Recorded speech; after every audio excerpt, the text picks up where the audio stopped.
द्वापर युग में घटित दुनिया के सबसे बड़े महायुद्ध महाभारत का 13वां दिन। एक ऐसा बच्चा जिसकी वीरता की गाथा लिखी जाती है। 16 साल की उम्र में वो दुनिया के सबसे बड़े महायुद्ध में भाग लेता है और 13 दिन तक युद्ध करता है। 13वें दिन उसको छल से मारा जाता है, धोखे से मारा जाता है। 7 महारथी मिलकर उसको घेर कर मारते हैं, वो भी तब जब उसके पिता वहाँ पर उपस्थित नहीं थे। आज हम बात करेंगे वीर अभिमन्यु। जिस उम्र में आजकल के लौंडे आस्की में रहते हैं, जिस उम्र में उनको ये नहीं पता होता कि आगे भविष्य में क्या करना है, उस उम्र का वो लड़का दुनिया के सबसे बड़े महाभारत युद्ध में भाग लेता है। 13 दिन तक फाइट करता है और 13वें दिन उसको धोखे से मारा जाता है। तो बात करते हैं, महाभारत का 12वां दिन था। 12वें दिन तक दुर्योधन को सबसे ज्यादा अगर किसी व्यक्ति ने परेशान किया था तो वो कोई और नहीं बल्कि वीर अभिमन्यु थे। और महाभारत के 12वें दिन दुर्योधन को अभिमन्यु बहुत ज्यादा जलील करते हैं। उनकी सेना के सामने उनको निर्वस्त्र कर देते हैं। फाइनली 12वें दिन दुर्योधन अभिमन्यु को मारने का प्लान सेट करता है। ये वो तय करता है कि अगले दिन अभिमन्यु को हम जरूर मारेंगे, पर यह होना मुमकिन नहीं था क्योंकि जब तक रणभूमि में अर्जुन है तब तक ये संभव नहीं था। और फिर मामा शकुनी प्लान बनाते हैं और अर्जुन को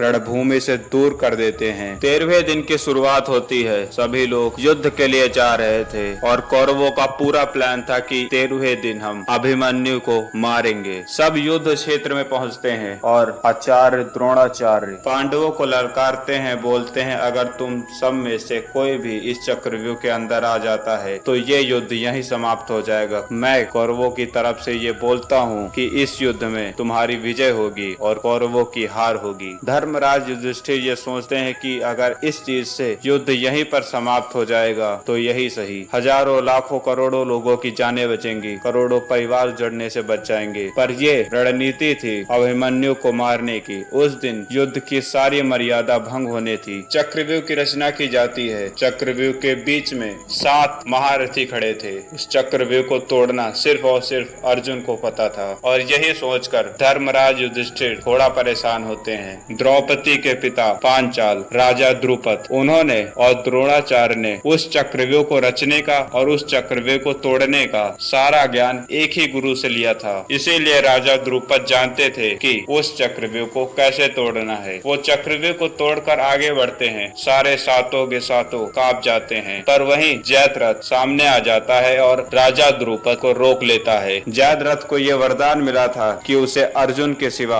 और कोई नहीं मार सकता। उसकी मृत्यु सिर्फ और सिर्फ अर्जुन से ही होगी। इसीलिए उस दिन जयद्रथ को रणभूमि में और कोई नहीं हरा सका था। जयद्रथ राजा द्रुपद को वहीं कैद कर देता है, वहीं रोक देता है। फिर 5 पांडव जिसमें से अर्जुन वहां नहीं थे और चारों मिलकर उस चक्रव्यूह को तोड़ने के लिए जाते हैं, पर बारी बारी से सब परास्त हो जाते हैं। कोई चक्रव्यूह को नहीं तोड़ पाता। जयद्रथ सबको रोक देता है। फिर पीछे से आवाज आती है, मैं तोड़ूंगा इस चक्रव्यूह को। पीछे मुड़कर देखा तो वीर अभिमन्यु खड़े थे। उन्होंने बोला कि मैं चक्रव्यूह को तोड़ूंगा। काफी समझाने के बाद भी अभिमन्यु नहीं माने। उन्होंने बोला मैं चक्रव्यूह तोड़ सकता हूँ, मैंने माता के गर्भ में इसे तोड़ना सीखा है, इसमें जाने का तरीका मुझे पता है। काफी समय के बाद धर्मराज ये बोल देते हैं कि ठीक है तुम चक्रव्यूह को तोड़ो, लेकिन हम तुम्हारे पीछे पीछे ही रहेंगे। यह बोलकर धर्मराज जाने की इजाजत दे देते हैं। वो वीर अभिमन्यु चक्रव्यूह को तोड़ते सीधे जा रहे थे। 2-3 लेयर टूटने के बाद चारों पांडव उस चक्रव्यूह में प्रवेश कर चुके थे, पर थोड़ा आगे जाने के बाद उनका सामना जयद्रथ से होता है। जैसा आपको बताया कि जयद्रथ को यह वरदान मिला था कि अर्जुन के सिवाय उन्हें और कोई परास्त नहीं कर सकता है। जयद्रथ चारों पांडवों को रोक लेते हैं और अभिमन्यु को जाने देते हैं। काफी समय आगे जाने के बाद, काफी चक्रव्यूह को भेजने के बाद वो जब पीछे मुड़कर देखते हैं तो उनको कोई नहीं दिखता। पर अभिमन्यु को सिर्फ चक्रव्यूह के अंदर जाने का रास्ता पता था, बाहर आने का रास्ता नहीं पता था। उनके पीछे कोई न होने के बाद भी अभिमन्यु आगे बढ़ते हैं और बीच घेरे में जहाँ 7 महारथी खड़े थे उनके सामने पहुंच जाते हैं। बारी बारी से सबका युद्ध होता है उनके साथ। सारे 7 के साथ मिलके एक साथ अभिमन्यु पर हमला करते हैं। वो एक बालक 16 साल का बालक सातों के साथ लड़ाई करता है। अश्वत्थामा, दुर्योधन, कर्ण, द्रोणाचार्य जैसे महान महान योद्धा, और वो 16 साल का बालक अकेला उनसे फाइट करता है, अकेला उनसे लड़ता है। और अंत में जब अभिमन्यु को कोई हरा नहीं पाता है तो दुर्योधन उसे धोखे से मारने की कोशिश करता है और दुशासन गदे से अभिमन्यु के पीछे वार करता है। जमीन पर गिरने के बाद, शस्त्रहीन होने के बाद भी वो लड़ता है। शस्त्र नहीं थे उसके पास, पर रथ के चक्र से वो लड़ाई करते हैं। अभिमन्यु को 13वें दिन पूरा एक दिन उसी घेरे में रखा जाता है, तड़पा तड़पा कर मारा जाता है, पर फिर भी अभिमन्यु उठते हैं, लड़ाई करते हैं, अंत में उनकी मृत्यु हो जाती। अपना नाम दुनिया के सबसे महानतम सिपाहियों में लिखा जाते हैं। आज के यूथ को सीखना चाहिए उनसे, किस तरह उन्होंने 16 साल की उम्र में दुनिया के सबसे बड़े युद्ध में भाग लिया, और आज वही उनकी उम्र के बच्चे गर्लफ्रेंड घुमा रहे हैं, टास्की में पड़े हैं, सोशल मीडिया पर नंगा नाच देखते हैं।